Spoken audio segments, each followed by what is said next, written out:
Hotman Paris akhirnya bongkar kejanggalan tuduhan pelecehan seksual Iklima Kim terhadapnya.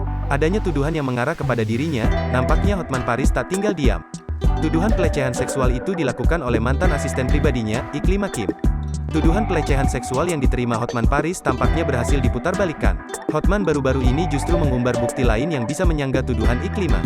Bukti tersebut adalah sebuah foto seksi. Perseteruan antara pengacara kondang Hotman Paris dengan mantan asisten pribadinya, Aspri, yakni Iklima Kim semakin memanas.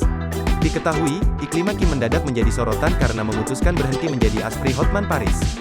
Dalam salah satu alasannya, Iklima Kim mengaku telah dilecehkan oleh suami Agustiane Marbun tersebut. Namun, Hotman Paris membantah tudingan melakukan pelecehan seksual terhadap Iklima Kim.